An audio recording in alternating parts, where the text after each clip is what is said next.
All right. So the next thing we're going over here, this is, again, we're looking at some pre-cal review. We're going to be looking at some techniques and stuff that you should already be aware of. We're going to find limits algebraically. Specifically from the summer packet, these were questions 62 through 75. So those of you who saw the summer packet, this should not be a surprise that we're going to go over these questions. Just to give you a heads up, this class is kind of broken into like two different schools of thought. We will be looking at some application because calculus is one of the upper level maths that has some really, really amazing applications to it, as opposed to like abstract algebra that has no application whatsoever. It's a dumb class. Actually, I really like that one. But this is not that application, okay? This is that, you know, it's kind of like how many of you have ever wondered who the heck factors in the real world? Okay, the answer is nobody. Why do we learn it? Because we're learning rules and organizational patterns and thoughts inside a very well-structured environment, and we're learning how to utilize different techniques and stuff. We're being able to look at a problem and identify, oh, because of this, I need to be able to do X, Y, and Z. This is pure problem solving.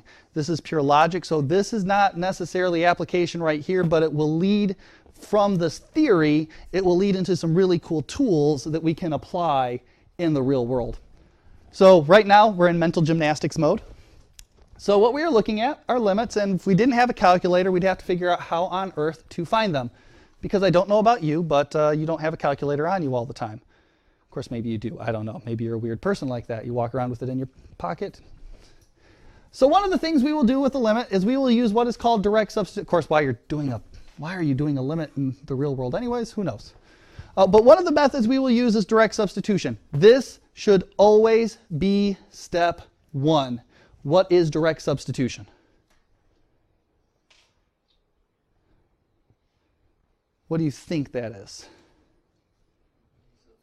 Yeah, I'm going to substitute in. So for instance, if I look at this first example, if I'm taking the limit as x approaches -2, direct substitution is just when I say, okay, let's let the x be -2 and see what happens.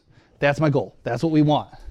So that's going to be your number one step. That should be the first thing, because if it comes out with anything that is not an indeterminate form, we're talking 0 over 0, we're talking infinity over infinity. Okay? You should remember from pre-cal, those were absolute no problems. If you got 0 over 0 or infinity over infinity, you knew that you had to do extra work. Okay? A 0 in the bottom with a number on top, we're cool with that. You know, 5 over infinity, we're cool with that. But if it's 0 over 0 infinity, by the way, why is it that these are called indeterminate forms? What is there's got to be a reason. I promise, math people don't come up with names for nothing. Why did we call it an indeterminate form?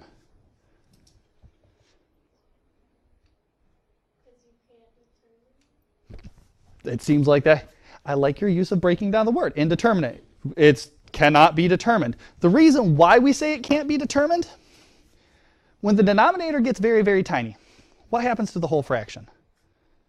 It gets bigger. So as we get really small, it's going to keep getting bigger until it becomes infinity, right? So by the denominator going to 0, the fraction should go to infinity. Cool.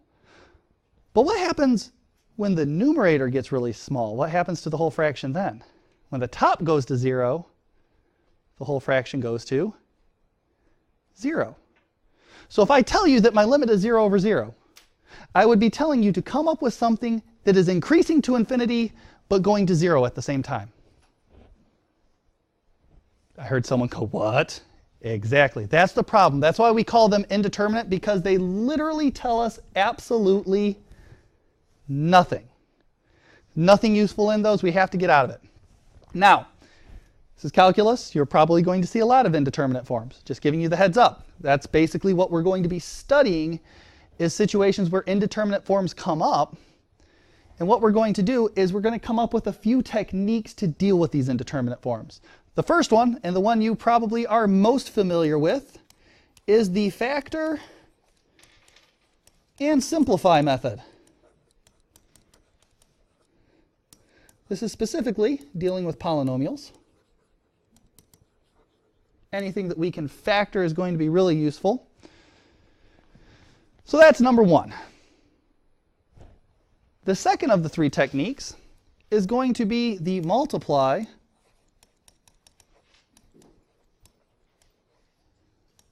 by the conjugate.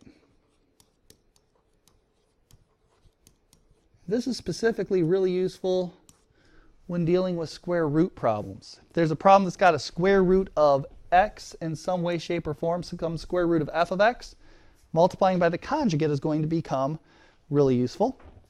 And last but not least, question number 3, we are going to have the ever so famous rationalize the complex fraction. And for those of you who are going, what on earth is a complex fraction? Those are those stupid like ladder fractions you get, 2 over x over y, where you're not sure where the top of the fraction is and where the bottom of the fraction is, and it's really kind of dumb. That's what we're talking about, because you actually wind up having to like put parentheses around it, and that's what we're talking about with complex fractions. Cool? All right, let's take a look at these. Let's play with some limits. Let's do some analytic limits and see what we can do. I already alluded to what I wanted you to do for for the very first one. I called it number 1, but this very first example problem, the limit as x approaches -2 of x squared minus 4x plus 1. But just real quick, looking at that problem, can that ever become 0 over 0 or infinity over infinity? It's not a fraction. So if it managed to do that, I'd be really impressed. I take a look at it. I simply substitute in my value of x. This becomes 4 plus 8 plus 1. And please check my arithmetic, because I've hit the point in life where variables are really easy to work with, but numbers, those get me every time. And last time, 4 plus 8 plus 1 should be 13. At least that's what it was first and second period. Cool? Yeah. Why couldn't they all be like this? So let's look at the second one. The second one could be 0 over 0. What I find most students want to do once they look and they see a fraction, they immediately want to try to do the factor, or they want to immediately go into the steps. Again, we don't want to do that first. We want to use our direct substitution and see what happens. 2 times 2 plus 5 over 2 minus 2. What does our numerator go to?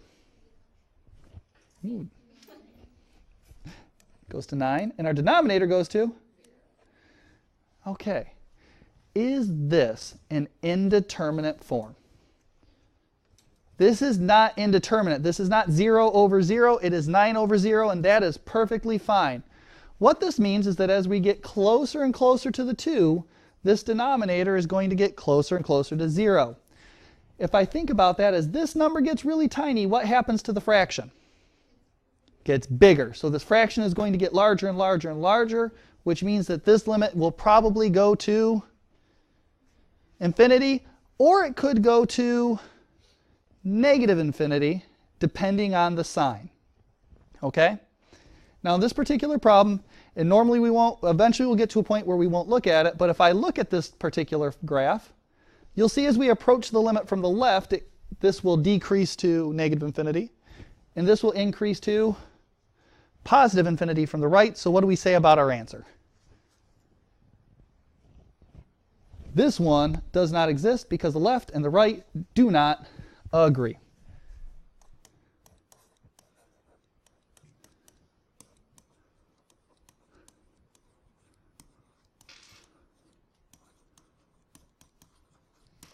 Stay tuned. We will eventually talk about this, but not until next week. So yeah, it just says more on this more on why later.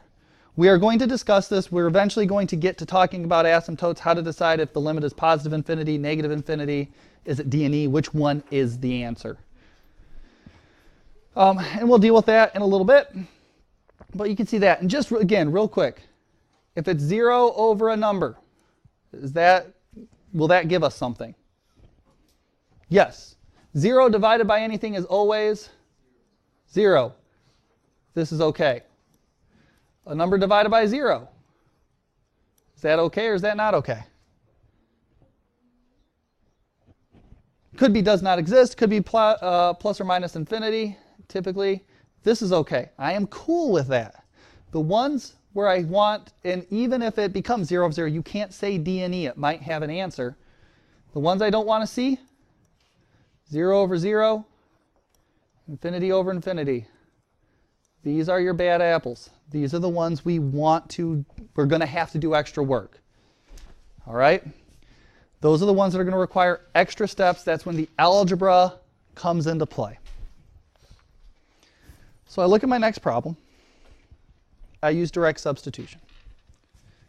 2 times 1/2 squared plus 5 times 1/2 minus 3. You can see I have a fascination with when I do a direct substitution, putting my value in parentheses. Whether you do that or not is completely up to you. Let's take a look at what happens here. 1/2 squared is 1/4 times 2 takes it back to 1/2. 5 times 1/2 is 5/2 minus 3 over 2 times 1/2 is 1 minus 1. All right. Well, the denominator is easy. That's a 0. What's 1/2 plus 5/2? 6/2, which is really 3 minus 3. Crap.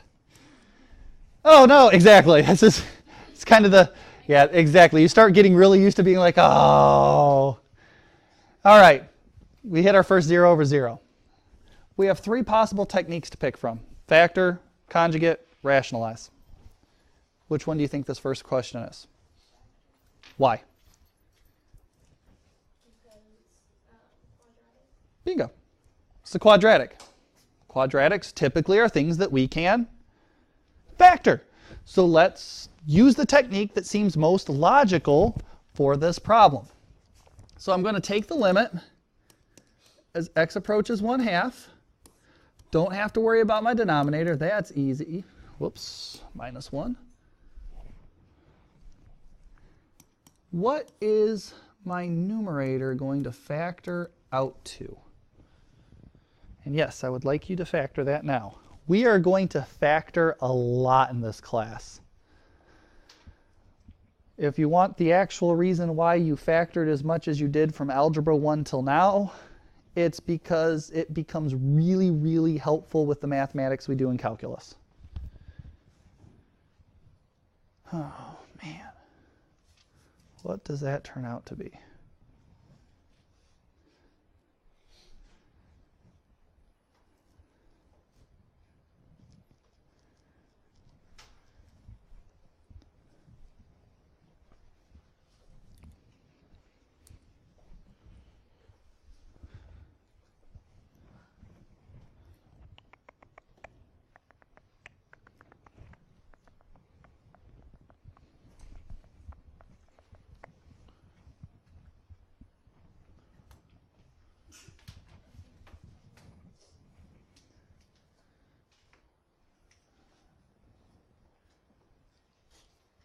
Joe, we got a factor?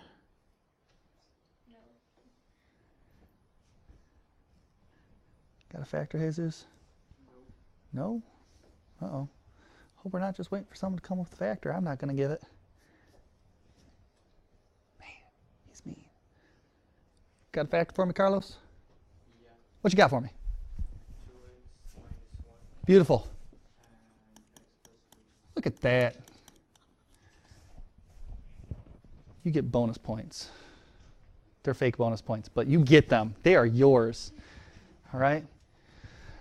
Now, those of you who are looking at factoring, just to give you a heads up, typically if it's a problem that we can factor, or it looks like factoring is going to be involved, I get 0 over 0. If it looks like we're going to factor, we're probably going to factor. I don't know about you, but sometimes I like my context clues. I bet you 2x minus 1 is one of the factors. Because if I can cancel that out, life is good. Then I just have to figure out what the other factor might be. There will be situations later where that's not the case, but we're also going to learn a technique that's significantly better than this. But we're in a weird situation where you can't really learn that technique until we've gotten really good with that concept of derivatives. But it is coming. It's called L'Hopital's rule, and it's really neat, and you'll like it. All right, I take a look. I notice 2x minus 1 divided by 2x minus 1. They're both factors, so I can go ahead and eliminate those factors, leaving me with the limit as x approaches 1/2 of x plus 3. I do want to make a note of something.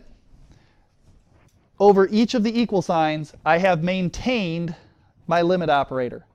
You cannot drop the limit until you've done the limit. When do I know I've done the limit? When I physically replace, we're down to here, this looks very different. Now I'm going to retry direct substitution. There's no way that's 0 over 0 or infinity over infinity, so we know we're going to be good. Now that the x is turned into a 1/2, now I'm good to go. And we can see that this limit is actually 7/2.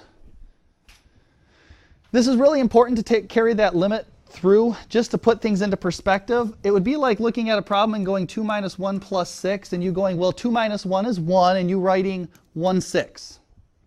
You wouldn't do that. You wouldn't just drop the plus sign in the middle of a problem, would you? Hopefully not. The limit is an operator. We can't just drop it halfway through and hope that it's the same thing. Cool? Not bad? Cool. All right, looking at the second problem. We're going to do our direct substitution. So this is going to become of 0 plus 2 minus the square root of 2 over 0, which is root 2 minus root 2. This is, again, oh no, we got to do extra work. This is terrible. All right. Did this look like a factor problem? That is definitely not a quadratic. I'm not even going to try. If you know how to factor that, you're better than me. Which of the two remaining techniques look like this would fit this problem? This is multiplied by the conjugate. So we carry our limit operator through. We have to make sure our notation is correct. I carry the square root of x plus 2 minus root 2 over x through, and I'm going to multiply this by the conjugate. Which one, the numerator or the denominator, has a conjugate? Numerator has a conjugate. What is the conjugate of the numerator? It's the square root of x plus 2 plus square root of 2. And I'm actually going to multiply the numerator and the denominator by the same thing. Why? Yes. Do you know why I have to do the same to top and bottom? What am I really multiplying by? Multiplying by 1. When you multiply 5 times 1, it's still just 5. Now, this is the most screwed up version of 1 that I'd ever want to multiply by, but it's still 1. So let's go ahead. Let's start multiplying. We've got the limit as x goes to 0. We're going to leave the denominator in the unmultiplied form. So we're going to leave it in its factors of x times the square root of x plus 2 plus root 2. This is because our goal is actually to make that x value fall out. The problem here is that the denominator goes to 0. I would like that to not do that, and hopefully everything cancels. If we do this right, that x should cancel out. I look at my numerator. If I do root x plus 2 times root x plus 2, we get x plus 2. If I multiply root x plus 2 times a positive root 2, but I'm also going to multiply the negative root 2 times x plus 2, what happens to those? Those cancel. So I'm left with negative root 2 times positive root 2. And 2 minus 2 is definitely. Which means now what do we have? We have the limit as x goes to 0 of x over x times the square root, times the square root of x plus 2 plus the square root of 2. And what do you see? I see an x in the numerator and x in the denominator. I got factors of x here, which is the limit as x goes to 0 of 1 over square root of x plus 2 plus root 2. We do our direct substitution. Notice, this is really annoying, but I've had to write the limit statement now 4 times. Just to give you a heads up, I am writing out every possible algebraic step I might want to show you. you could theoretically jump from like this step down to this step. That would be acceptable. You don't have to show all of the algebra, but you want to show enough algebra that you don't get messed up. I substitute in the 0. This becomes 1 over root 2 plus root 2, which is 1 over 2 root 2. Whoa! That was bad. Holy mackerel. You will notice that I circled the answer that has a square root in the denominator. No, that does not bother me, and in fact, I want you to do that. I do not rationalize the denominator. I never will. We are allowed to do that, and on the multiple choice, they will leave them with irrational denominators. Yes. Cool. Let us keep moving. Looking at the final problem. Well, we've only got one technique left, so guess what we're probably going to do? Yeah, we're probably going to rationalize this. Again, if I direct sub the 0, I got a quarter minus a quarter over 0 is 0 over 0. So I'm good to go. You do want to make sure that you're checking that. Don't ever do work before checking. Okay, I'm going to rationalize this. So let's start off with something that I like to do relatively early to make this easier. Here's my numerator, agreed? I don't like having a fraction inside of a fraction. It makes my head start hurting a lot. Is there a way that I could write divide by x slightly different?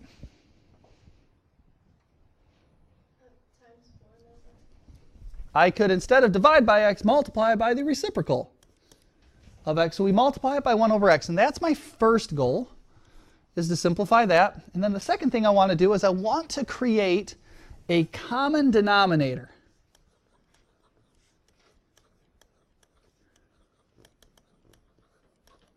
So what would be a simple common denominator to come up with for this question, for the 1 over x plus 4 minus 1 over 4?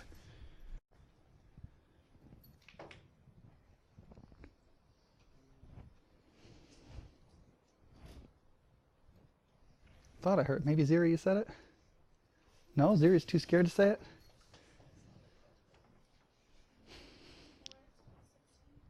4x plus 16 would be good. Again, I like that you're thinking of multiplying it out, but we're going to typically leave things in the factored forms as opposed to the multiplied forms.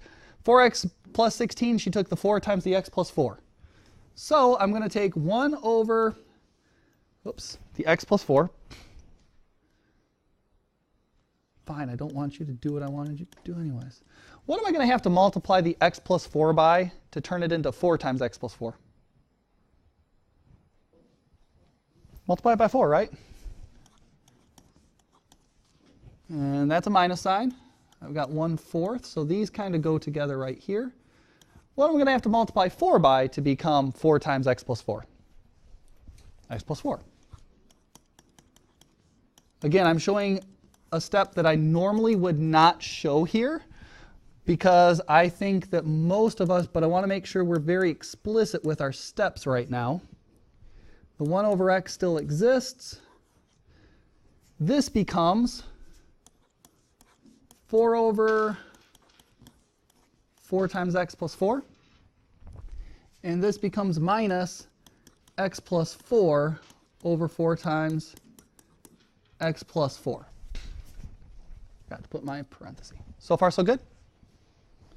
And now that these have a common denominator, what can I do? We want to combine these into a single fraction. I want to take 4 minus x plus 4. So 4 minus x minus 4, what is that? 4 minus x plus 4 over 4 times x plus 4.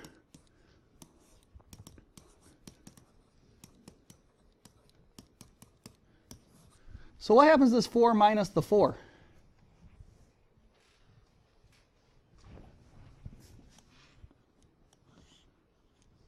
This becomes 4 minus x, and this becomes minus 4. Those 4's become 0.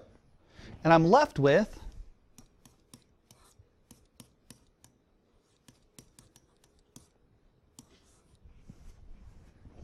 and what do you see now?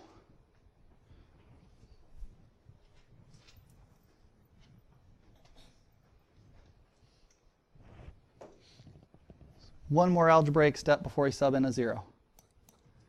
Because if I put a 0 in, oops, sorry, I apologize, folks. I put something weird in here. This should not be an x, that should be a 4. Those of you who are going, what's going on? What do we notice? This x will simplify with that x, giving me -1 times 4 over 4 times x plus 4. Will this give me a 0 over 0 now? Can it? There's no way. The numerator is -1. So now we can do the substitution. This becomes 4 times 4, which is 16. Whew! That was brutal. How are we looking for time?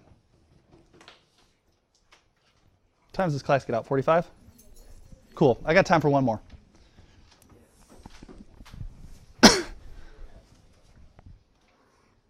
All right. So far, where we're at. Any of those new? Yes. What you got for me? Trey. Okay, cool. Which one was it? This guy? How did I get to the answer? So here, the limit as x approaches 0 of 1 over the root x plus 2 plus root 2. Now we're going to let the x go to 2. Now that it's 1 over something, it can't be 0 over 0. I feel good about substituting in. I go ahead and I substitute in a 0 for the x. So now this becomes just the square root of 2 plus the square root of 2. So then a square root of 2 plus another square root of 2 means that I have 2 square roots of 2. Cool?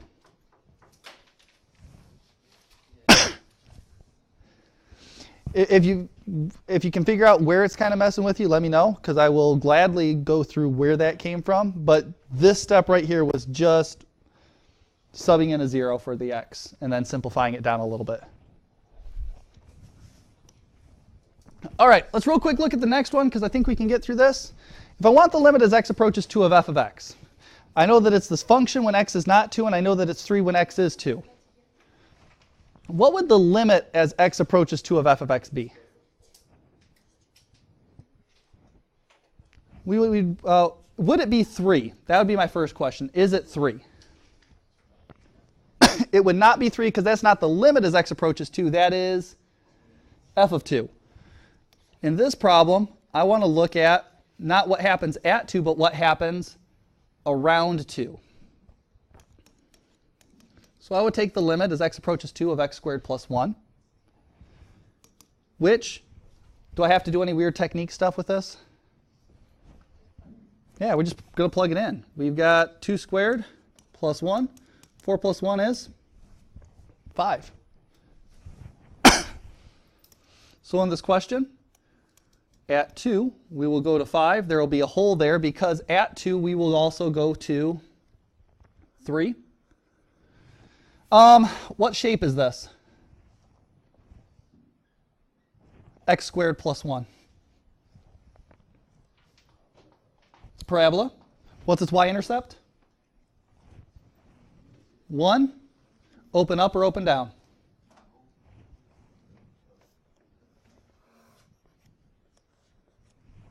By the way, this is in fact a sketch. So as long as we're semi-accurate, we're happy.